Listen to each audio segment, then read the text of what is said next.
नमस्कार to each and every one, hope you all are fit and fine. तो बेटे इस वीडियो में हमें जो डिस्कस करना है वो डिस्कस करना है ट्रांसफॉर्मर के बारे में। ठीक है, अब ये ट्रांसफॉर्मर होता क्या है उसके बारे में हम गहन अध्ययन करने की कोशिश करेंगे, अच्छे से इसको समझने की कोशिश करेंगे।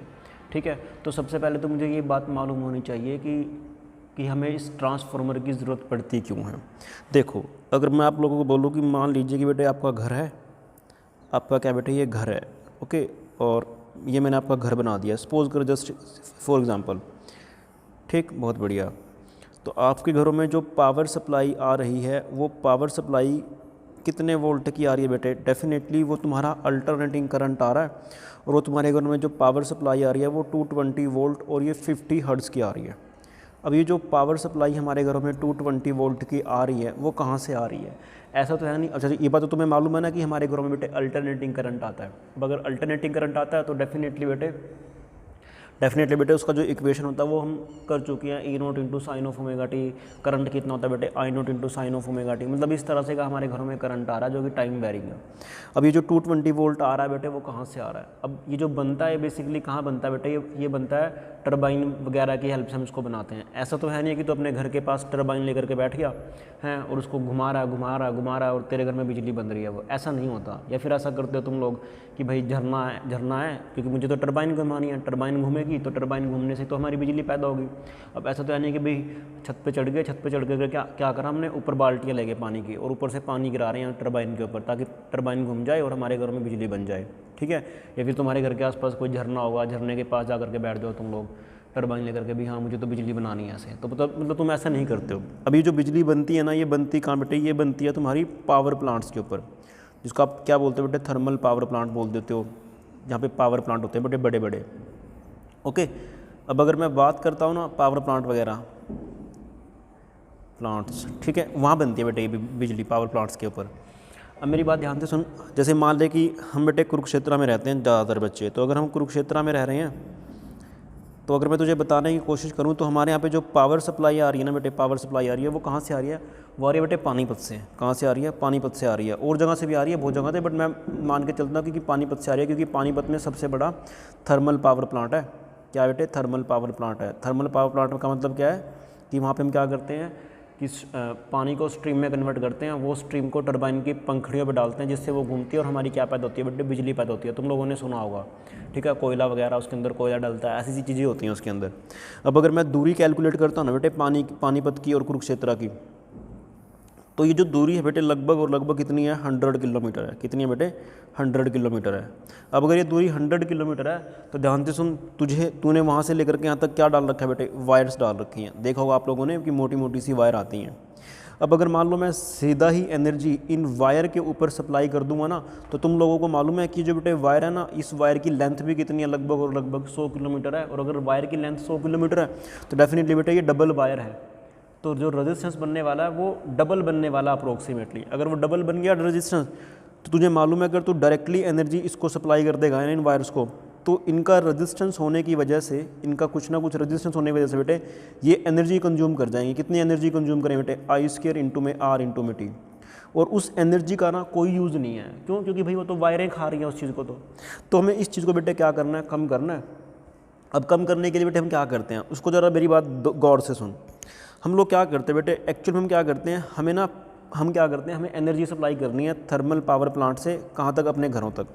तो बेसिकली आप लोगों को मालूम है कि हम क्या करते हैं, हमें मालूम है कि पावर का जो फॉर्मूला होता है वो कितना होता है बेटे? होता है E इंटू में I। कितना होता है? E इंटू में I होता है, मतलब पोटेंशियल इंटू में इलेक्ट्रिक करंट। ठीक है, बहुत बढ़िया, शाबाश। अब ध्यान से देख, पावर का मतलब भी तो यही है कि 1 सेकंड में हम कितनी एनर्जी सप्लाई कर रहे हैं। 1 सेकंड में अगर हम कितनी एनर्जी सप्लाई कर रहे हैं। अब इस पावर को सप्लाई करने के 2 तरीके हैं। क्या क्या तरीके बेटे? एक तो क्या कर बेटे कि तू ना करंट को बढ़ा दे। क्या करते बेटे? करंट को बढ़ा दे और ई को कम कर दे। और दूसरा तरीका क्या बेटे कि तू करंट को कम कर दे और ई को क्या कर दे बेटे? बढ़ा दे।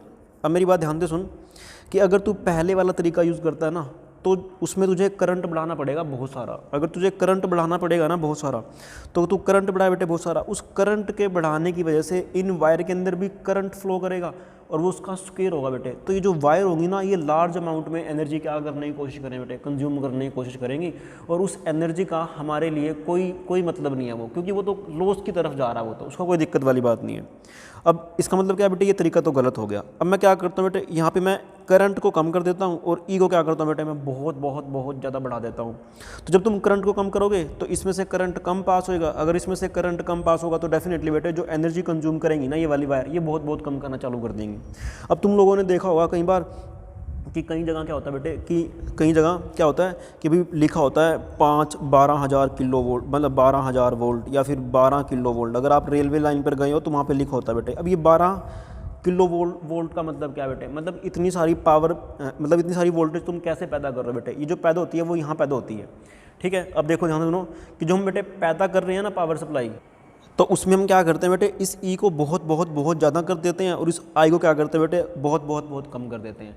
अब ध्यान से सुनो, हम क्या करते हैं बेटे, थर्मल पावर प्लांट में हम जो पावर जनरेट करते हैं वो ज़रूरी नहीं है कि वो इतनी सारी पैदा हो, ज़रूरी नहीं है बेटे क्या इतनी सारी पैदा हो, हमें इसको बेटे बनाना पड़ता है। अब मान ले सपोज कर कि वहाँ पे पैदा हो रही है कितनी, मतलब कुछ भी वैल्यू पैदा हो रही है, तो हमें क्या करना बेटे, उसको इतना सारा करना है।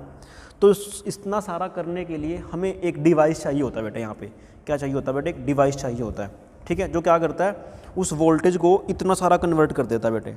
कर दिया यहाँ पे कन्वर्ट। तो सिमिलर वे में अब पावर सप्लाई कितनी आ रही है बेटे, 12,000 वोल्ट आ रही है। बट हम लोगों ने देखा होगा बेटे कि हमारे पास हमारे घरों में जो पावर आती है वो कितनी आती है बेटे, 220 वोल्ट आती है खाली और खाली। कितनी आती है, 220 वोल्ट आती है। तो मतलब कि जो वो वोल्टेज आ रहा है घरों में उसको कम करने के लिए फिर से तुम्हें क्या चाहिए बेटे, एक डिवाइस चाहिए होता है।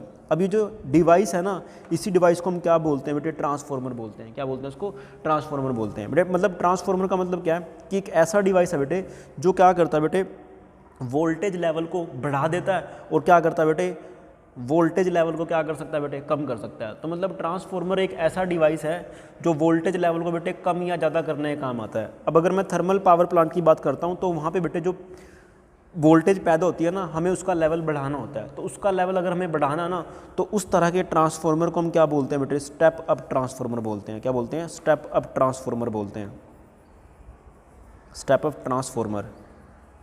अब हमारे घरों के आसपास जो ट्रांसफार्मर लगा होता है बेटे, वो क्या करता है कि वो 12,000 वोल्ट वाली वोल्टेज को वो क्या करता है बेटे, कम कर देता है। तो इसी वजह से हमारे घरों के पास जो लगा होता है ट्रांसफार्मर, वो उस ट्रांसफार्मर को हम बोलते हैं बेटे क्या, स्टेप डाउन ट्रांसफार्मर। कौन सा ट्रांसफार्मर है बेटे, वो स्टेप डाउन ट्रांसफार्मर होता है वो, ठीक है। तो स्टेप डाउन ट्रांसफार्मर बेटे, तो आप लिख लेना इस चीज़ को कि क्या है आपके पास, ये स्टेप डाउन ट्रांसफार्मर है। तो होप आप लोगों को ये ट्रांसफार्मर का कॉन्सेप्ट अच्छे से समझ में आया होगा, ठीक है। तो बेसिकली हम पावर सप्लाई करने के लिए क्या करते हैं, हम पोटेंशियल को बढ़ा देते हैं, करंट को हम बहुत कम कर देते हैं। उसका रीज़न ये है कि भाई इन वायर में जब तक करंट जा रहा है और इनका रेजिस्टेंस है, अगर ऐसा होने लगा तो डेफिनेटली हमारी तो सारी एनर्जी यहाँ कंज्यूम हो जाएगी, ठीक है। तो हम इस तरह से क्या करते हैं बेटे, पावर का ट्रांसमिशन करते हैं।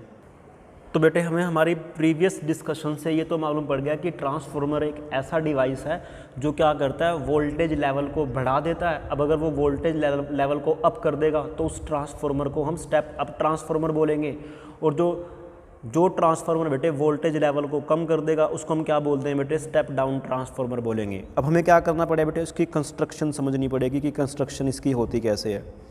कंस्ट्रक्शन बेटे, अब अगर मैं इसकी कंस्ट्रक्शन बनाने की कोशिश करता हूँ तो जैसे मैं बना रहा हूँ आप लोग भी बेटे उसी तरह से इसको विजुलाइज करने की कोशिश करेंगे। अब मेरी बात ध्यान से सुन, क्या कि भाई अब इसकी बेटे जो कंस्ट्रक्शन होती है वो कुछ इस तरह से होती है। मैं आपको बना रहा हूँ आपके लिए, तो आप लोग भी उसी वे से बनाने की कोशिश करेंगे। आप लोग सबसे पहले एक स्क्वायर बनाइए ऐसे, ठीक है। फिर उसके बाद एक छोटा सा स्क्वायर और बना दीजिए ऐसे,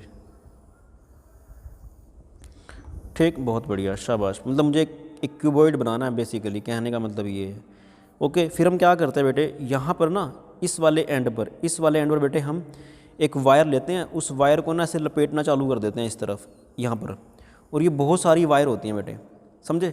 सिमिलर वे में फिर हम क्या करते हैं बेटे, अब ये जो मैंने बनाया ना ये बेसिकली तुम्हारा सॉफ्ट आयरन कोर होता है। ये क्या होता है बेटे, ये सॉफ्ट आयरन कोर होता है, ये सॉफ्ट आयरन कोर है बेटे ये। तो होप आपको ये चीज़ समझ में आई होगी। अब ध्यान से सुन, अब मैं यहाँ पे क्या करता हूँ बेटे, यहाँ पे क्या करता हूँ, यहाँ पे फिर से वायर को रैप कर देता हूँ इस तरह से। अब ध्यान से सुनो, ये जो दो मैंने कॉइल सी बनाई है ना, ये आपस में क्या बेटे, आपस में बिल्कुल इस तरह से है, ये गांठ बनी हुई है इनकी। तो ये इनको मैंने दूर दूर इसलिए शो किया ताकि आपको अच्छे से समझ में आए चीज़। बेसिकली अगर मैं ध्यान से देखूँ ना, ये दोनों की दोनों कॉइल बेटे आपस में फंसी हुई होती हैं यहाँ से, ठीक है। बट एक दूसरे से क्या, एक दूसरे के क्या बेटे कि भाई एक दूसरे के क्या है कि आपस में मतलब क्या, ये फंसी हुई हैं, बट आपस में एक दूसरे को ये टच नहीं करती हैं। ओके, बहुत बढ़िया। और ये सॉफ्ट आयरन कोर के ऊपर होता है ऐसा सारा सिस्टम। अब देखो हमने क्या करा बेटे, हमने यहाँ पे बेटे क्या करते हैं, यहाँ पे हम पावर सप्लाई देते हैं। सपोज कर जब हमने पैदा किया, सपोज कर हमने बेटे क्या करिए, पैदा करिए यहाँ पे, ऐसा मान करके चल, ठीक है। अगर हम पैदा करेंगे तो बेटे हम ये वाली पावर सप्लाई देंगे। तो जिसमें बेटे मैं ये पावर सप्लाई देता हूँ ना, उस कॉइल को तो बोलते हैं प्राइमरी कॉइल। हम बोलते हैं बेटे कौन सी कॉइल, प्राइमरी कॉइल, ठीक है। और इस प्राइमरी कॉइल के अंदर जो नंबर ऑफ टर्न्स होते हैं उसको मैं लिखता हूँ बेटे NP से। तो NP क्या बेटे, number of turns in primary coil, number of turns in primary coil, primary coil बेटे, बहुत बढ़िया। सिमिलर वे में अब ये जो कॉइल है ना बेटे, इसके अंदर फंसी हुई है। तो जब इस वाली कॉइल के अंदर बेटे हम करंट, वेरिएबल करंट पास करेंगे, सपोज करके तूने ये वाला पास करा बेटे, E बराबर E nought into sine of omega T, वाला करंट पास करा है, ठीक है। तो ऐसा मान के चल बेटे क्या, तो बेसिकली बेटे जो हमारा ये है ना, तो इसको तूने क्या माना कि तूने प्राइमरी कॉइल को क्या दी थी बेटे, ये वोल्टेज सप्लाई दे दी अल्टरनेटिंग करंट की, ठीक है। बहुत बढ़िया, शाबाश। अब ये कॉइल बेटे इसके अंदर फंसी हुई है, तो डेफिनेटली बेटे जो फ्लक्स इसके अच्छा करंट चेंज होने की वजह से इसके अंदर फ्लक्स चेंज होगा, वही चेंज होता हुआ फ्लक्स बेटे इसके अंदर से पास करेगा। अब वही उस चेंज होते हुए फ्लक्स की वजह से बेटे इसके अंदर क्या पैदा होगा, EMF पैदा होगा। तो जिस कॉइल के अंदर EMF पैदा होता है ना, उसको हम क्या बोलते हैं बेटे, सेकेंडरी कॉइल बोल देते हैं। क्या बोलते हैं उसको बेटे, सेकेंडरी कॉइल बोल देते हैं, सेकेंडरी कॉइल बोल देते हैं बेटे। अब इस सेकेंडरी कॉइल के अंदर जो नंबर ऑफ टर्न्स है तेरे बेटे वो कितने हैं, वो NS मान ले। अब NS क्या है, NS क्या है बेटे, मैं लिख देता हूँ यहाँ पे, number of turns in secondary coil, in secondary coil बेटे, ठीक है। बहुत बढ़िया, शाबाश। अब सिमिलर वे में इसमें जो बेटे EMF पैदा होगा उसको हम इस रेजिस्टेंस के लोड पे ले लेंगे। मान लीजिए कि भाई रेजिस्टेंस है जिसके क्रॉस में हमें वो लेना है। तो यहाँ पे बेटे जो EMF पैदा होगा ना, उसको हम क्या बोलेंगे बेटे, उसको बोलेंगे हम ES। क्या बोलेंगे बेटे, उसको ES बोलेंगे। और वो भी लगभग इस तरह से इक्वेशन को फॉलो करेगा डेफिनेटली, उसमें कोई शक वाली बात नहीं है। बहुत बढ़िया, चलिए जब आगे बढ़ते हैं बेटे। मैं आपको ये बताना चाहता हूँ बेटे कि मैं इनकी मैं कपलिंग करता हूँ बेसिकली। मतलब ये जो कॉइल है ना, इसको मैंने प्राइमरी कॉइल बोला और इसको मैंने सेकेंडरी कॉइल बोला। ये प्राइमरी कॉइल और सेकेंडरी कॉइल बेटे आपस में फंसी हुई हैं और आपस में एक दूसरे को टच नहीं करती। तो ऐसा सा आपने कहाँ पढ़ा था बेटे, जब आपने कहाँ पढ़ा था कि भाई हम एक कॉइल के अंदर फ्लक्स चेंज करते थे, दूसरे के अंदर क्या पैदा होता था बेटे, उसके अंदर पैदा होता था EMF पैदा होता था। तो इस फिनोमेनन को हमने क्या बोला था बेटे, इस फिनोमेनन को हमने बोला था बेटे म्यूचुअल इंडक्टेंस। क्या बोला था, म्यूचुअल इंडक्टेंस बोला था। तो इसका मतलब ये है कि जो ट्रांसफॉर्मर का प्रिंसिपल होता है, क्या होता है बेटे, ट्रांसफॉर्मर का प्रिंसिपल होता है ना, वो प्रिंसिपल वो किस प्रिंसिपल के ऊपर काम करता है बेटे, वो म्यूचुअल इंडक्टेंस के ऊपर काम करता है। किसके ऊपर काम करता है बेटे, वो म्यूचुअल इंडक्टेंस के ऊपर काम करता है। तो इस बात को आपको समझना ही पड़ेगा कि जो ट्रांसफॉर्मर का प्रिंसिपल है वो क्या बेटे, म्यूचुअल इंडक्टेंस है। बहुत बढ़िया, शाबाश, मजा आया। अब ध्यान से सुन, मैं ये मान करके चलता हूँ बेटे कि यहाँ पे फ्लक्स का कोई लॉस नहीं होता। यहाँ पे फ्लक्स का बेटे क्या कि कोई भी लॉस नहीं होता है। अगर यहाँ पे कोई फ्लक्स का लॉस नहीं होता, मतलब जितना फ्लक्स इसके अंदर कॉइल के अंदर चेंज हो रहा है ना, वो सारा का सारा फ्लक्स इस वाली सेकेंडरी कॉइल के अंदर से पास कर रहा है।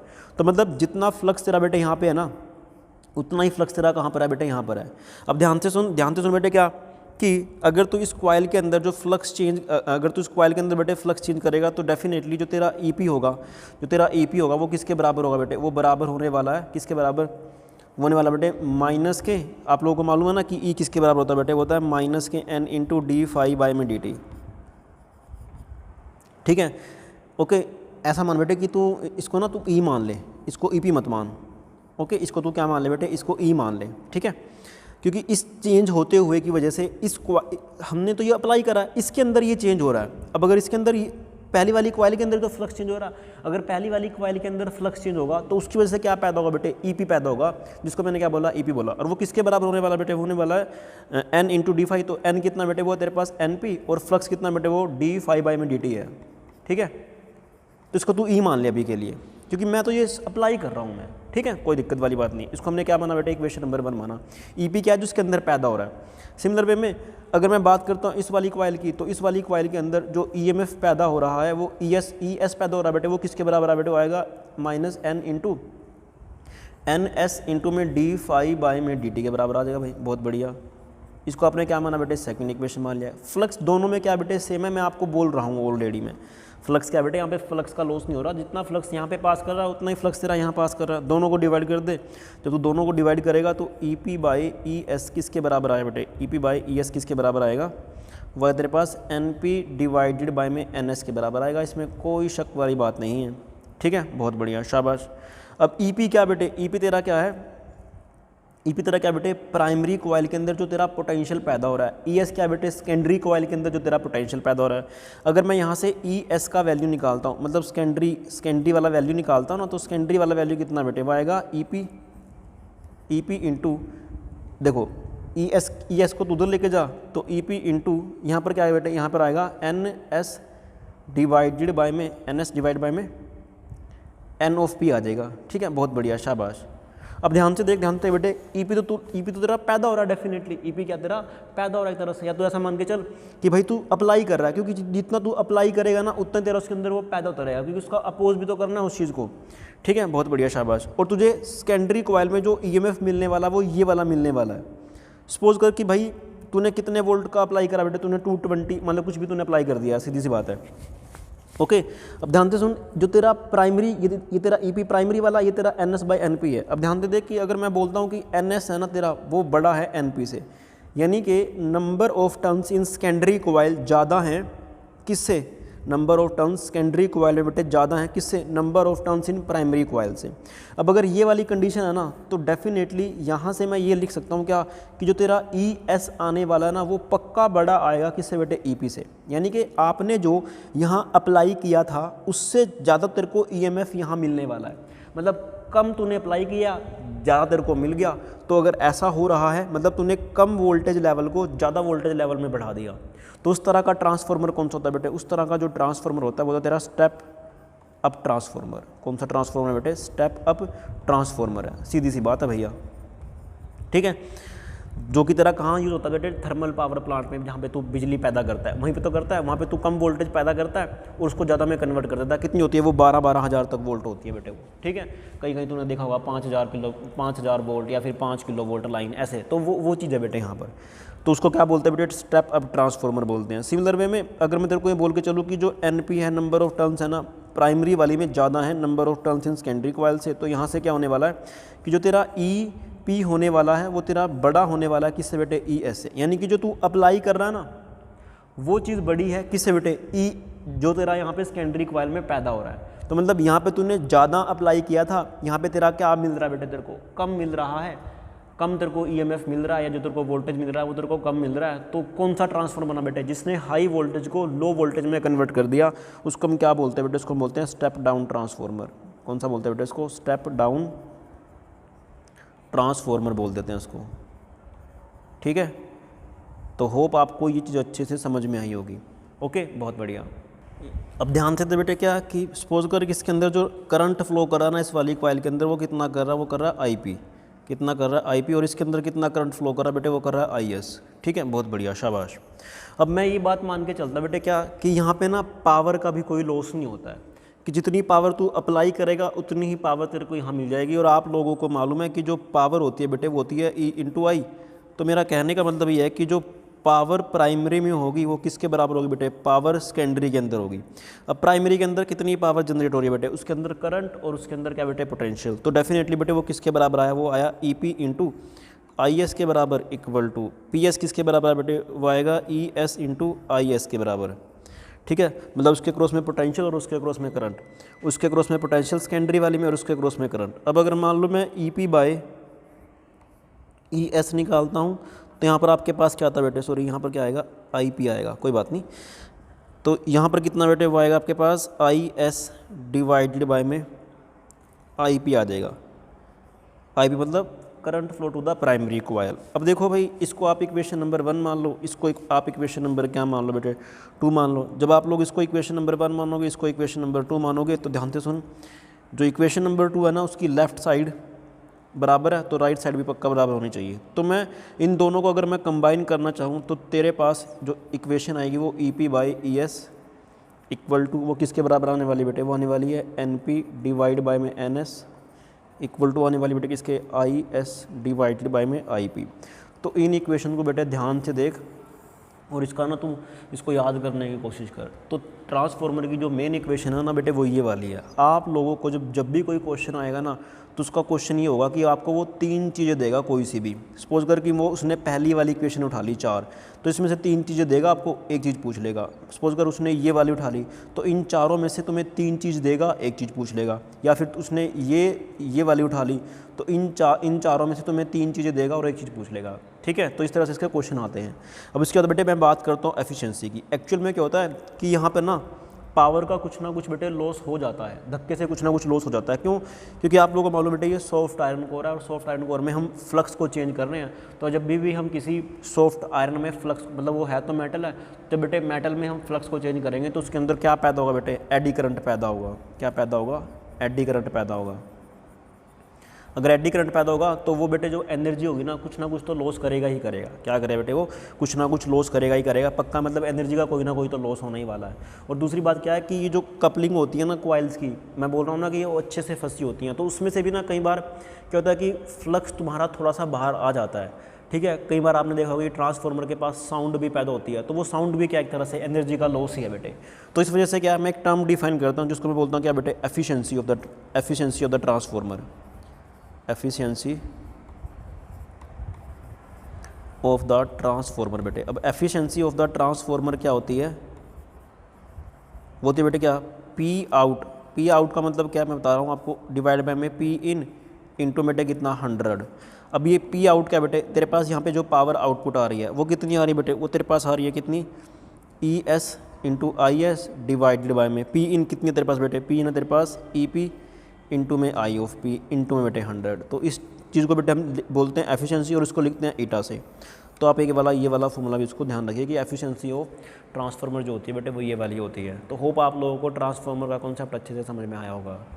अब जो बेटे आप लोगों को क्वेश्चन नंबर एनसीईआरटी एक्सरसाइज का क्वेश्चन नंबर 23 है ना, वो यही दे रखा है कि आपके पास बेटे कोई स्टेप डाउन ट्रांसफार्मर है। कौन सा ट्रांसफार्मर बेटे? स्टेप डाउन है, तो डेफिनेटली वो हाई वोल्टेज को लोअर वोल्टेज में करेगा। तो उसने बोला कि जो आपके पास ईपी दे रखा है ना वो आपको दे रखा है बेटे कितना, 2300 वोल्ट। ठीक है, और उसने बोला कि उसके अंदर जो नंबर ऑफ टर्न्स है एनपी वो तुम्हें दे रखा है बेटे 4000 टर्न्स हैं उसके अंदर। ओके, बहुत बढ़िया। सिमिलर में वो बोलता है आपको कि जो आपकी सेकेंडरी कॉइल है ना, आपको जो पोटेंशियल चाहिए वो कितना चाहिए बेटे, वो चाहिए तेरे को 230 वोल्ट। कितना चाहिए? 230 वोल्ट चाहिए। तो बता कि number of turns in secondary coil कितने होने चाहिए। तो सीधी सी बात है, मैंने आपको पहले ही बोल दिया था कि ये सारे जितने भी ट्रांसफार्मर के क्वेश्चन होते हैं ना, तो डेफिनेटली बेटे वो इस वाले फॉर्मूला पे बेस होते हैं। देख तेरे को कौन से वाला इक्वेशन, कौन से वाले चूज़ करेगा बेटे, तो ये वाला चूज़ करेगा। क्यों? तेरे को ईपी का वैल्यू, ईएस का वैल्यू और एनपी का वैल्यू दे रखा है, तेरे को एनएस का वैल्यू निकालना है। तो निकाल दे भैया, सीधी सी बात है। यह कितना है बेटे, 2300 डिवाइडेड बाय में ईएस कितना तेरे पास बेटे 230 बराबर एनपी कितना तेरे पास बेटे 4000 अपोन में एनएस। तेरे को पूछा भी number of turns in secondary coil, तो इसको मैं काट दूंगा 10 पे और भैया इसको मैंने 0 से 0 मार दिया, तो तेरे पास एनएस का वैल्यू कितना है बेटे 400 आ गया। कितना आ गया? 400 टर्न्स आ गया तेरे पास। ठीक है, तो इस तरह से क्या आप ऐसे से क्वेश्चन कर सकते हो आसानी से। अब उसके बाद बेटे आप लोगों को जो क्वेश्चन नंबर 24 है ना, क्वेश्चन नंबर 24 है एक्सरसाइज का, वो क्या दे रखा है उसको ज़रा ध्यान से देखो। ये बोलता है कि भाई हमने ना एक डैम बना रखा है, डैम के ऊपर से पानी गिर रहा है बेटे कॉन्टीन्यूसली नीचे की तरफ, और जो डैम की हाइट है ना वो कितनी है बेटे 300 मीटर है। ठीक है, बहुत बढ़िया, शाबाश। कितनी है बेटे 300 मीटर है। हमने क्या कर रखा है, यहाँ पे टरबाइन रख रखी है। अब टरबाइन रख रखी है, डेफिनेटली टरबाइन को वो रोटेट करेगा तो बिजली पैदा करेगा। उस बिजली को हमने एक ट्रांसफार्मर पे कनेक्ट किया हुआ बेटे। किस पे कनेक्ट किया हुआ है? ट्रांसफार्मर पे कनेक्ट किया हुआ है। तो आप लोगों को ये बोलता है कि अगर ट्रांसफार्मर की एफिशिएंसी है 60%, तो बताइए हमें आउटपुट पे पावर कितनी मिलने वाली है। मतलब हमें ये तुम्हारी क्या है, ये तुम्हारी वी आउट है, मतलब या फिर ऐसा मान ले ई ऑफ सेकेंडरी है बेटे। तेरे को ये पूछा कि कितनी तेरे को मिलने वाली है, हम उसी चीज़ को निकालने की कोशिश करेंगे। ध्यान से देखिए, उसने साथ साथ आपको ये दिया है कि 1 सेकंड के अंदर जो पानी की वॉल्यूम गिर रही है वो गिर रही है बेटे 10 की पावर 3 मीटर क्यूब पर सेकंड। मतलब एक टाइम में ना 10 की पावर 3 मीटर क्यूब पर सेकंड पानी गिर रहा है बेटे। तो डेफिनेटली बेटे हम क्या कर रहे हैं यहाँ पे, हम पोटेंशियल एनर्जी का, मतलब इसकी पोटेंशियल एनर्जी का यूज़ कर रहे हैं बेटे पावर को जनरेट करने के लिए। ठीक है, अब आप लोगों को मालूम है कि ये पर सेकंड दे रखा है, तो मैं इसका ना यूज़ कैसे करता हूँ बेटे। आप लोगों को मालूम है कि जो एनर्जी पैदा होगी ना वो 1 सेकंड में पैदा होगी, क्योंकि हमें जो वॉल्यूम ये दे रखी है वो क्या दे रखी है बेटे, पर सेकंड दे रखी है। यानी कि जो हमारी एनर्जी पैदा होगी ना यहाँ पे वो 1 सेकंड में पैदा होगी, मतलब वही तुम्हारी पावर है बेसिकली। तो बेसिकली अगर मैं देखा जाए तो पोटेंशियल जो एनर्जी होती है वो होती है m इंटू जी इंटू में h। ठीक है, ये एनर्जी है तुम्हारी पोटेंशियल एनर्जी। अब यही एनर्जी कन्वर्ट होगी बेटे किसके अंदर, इलेक्ट्रिकल पावर के अंदर, और उसको हमने सप्लाई कर रखा है किसके अंदर बेटे, एक ट्रांसफॉर्मर के थ्रू। तो ध्यान दे बेटे कि क्या कि जी का वैल्यू तेरे को मालूम है, एम एच का वैल्यू तेरे को मालूम है, बहुत बढ़िया। तो एम का वैल्यू मालूम नहीं है तुझे, मालूम है बेटे डेंसिटी जो होता है वो मास बाय वॉल्यूम होता है। कितना होता है बेटे, डेंसिटी मास बाय वॉल्यूम। तो मास की जो मास जो आएगा वो कितना बेटे आएगा, डेंसिटी इंटू वॉल्यूम के बराबर आएगा। तो उसको मैंने यहाँ मास लिया बेटे, यहाँ पे क्या, डेंसिटी इंटू वॉल्यूम इंटू जी इंटू में एच। अब ध्यान से देख, यहाँ पे जो तेरी वॉल्यूम फॉल हो रही है ना, वॉल्यूम जो फॉल हो रही है बेटे वो पर सेकंड हो रही है, यानी कि इसके डिवाइड में क्या बेटे यहाँ पे पर सेकंड भी है। ध्यान से सुन, एनर्जी बाय टाइम तो वो क्या बनता है बेटे, पावर बनता है। तो बेसिकली जो पावर जनरेट हो रही है ना तुम्हारी ये वाली जनरेट हो रही है, कितनी, रो वी जी एच। अब तो क्या कर, पानी की जो डेंसिटी है वो कितनी है बेटे, 10 की पावर 3 है। वॉल्यूम कितना फुल कर रहा है बेटे, वो कर रहा है 10 की पावर 3 पर सेकंड। जी का वैल्यू कितना है 9.8 इंटू में एच कितना बेटे तेरा 300 है। मतलब ये वाली पावर जनरेट हो रही है, उसको हमने यहाँ पे सप्लाई कर दिया। अब ये बोलता है कि इसकी एफिशिएंसी कितनी है बेटे, वो है तेरे पास 60%। 60% का मतलब क्या है कि जो तेरे पास आउटपुट पावर आएगी ना, अगर मान लें यहाँ पे 100 पैदा हो रही है, 100 वोट तू सप्लाई कर रहा है, यहाँ पे कितनी जाएगी बेटे, यहाँ पे 60 वोट जाएगी। तो सिमिलर वे में तो पैदा तेरी बेटे ये वाली हो रही है, तो आउटपुट पे कितने जाने वाली बेटे, आउटपुट जो पावर जाने वाली है तेरी वो कितनी जाने वाली है, वो डेफिनेटली जाने वाली है बेटे कितनी, वो जाने वाली है रो वी जी एच इंटू उसका 60%। 60 मतलब 60 बाय में 100। ठीक है, तो रो की वैल्यू कितनी होती है बेटे, पानी के लिए होती है 10 की पावर 3। वो इसको ये कितना बेटे, ये तेरे पास है 10 की पावर 3 ये भी। जी का वैल्यू कितना बेटे 9.8 इंटू एच की वैल्यू कितने बेटे 300 है, और ये कितना बना 0.6 बना। जब उसको तू सोल्व आउट करेगा ना तो तेरे पास जो आंसर है बेटे वो आएगा 176.4 इंटू 10 की पावर 6 वॉट। तो 10 की पावर जो 6 होता है उसको तो बोलता है बेटे मिली वॉट। तो यानी कि 176.4 तो बोलता है बेटे इसको क्या, मिली वॉट। क्या बोलता है बेटे इसको, तो मिली वॉट, यानी कि जो तेरे तुझे पावर आउटपुट में मिलेगी ना, तुझे ये वाली पावर आउटपुट में मिलने वाली है। ठीक है, तो होप तेरे को अच्छे से ये वाला कॉन्सेप्ट समझ में आया होगा। अब इसके साथ साथ बेटे आप लोगों को NCERT एक्सरसाइज का क्वेश्चन नंबर 25 और क्वेश्चन नंबर 26 बेटे आपको खुद ब खुद करना है, और अगर नहीं होगा तो मैं आपको कराऊंगा मैं। ठीक है, ओके, थैंक यू। और इसी के साथ जो हमारा बेटे टर्म 1 का सिलेबस है वो भी हमारा कंप्लीट हो चुका है। टर्म 1 का जो सिलेबस है बेटे वो हमारा कंप्लीट हो चुका है। ठीक है, तो अगर आपको कोई प्रॉब्लम आती है तो आप मेरे से पूछ सकते हो, डोंट वरी।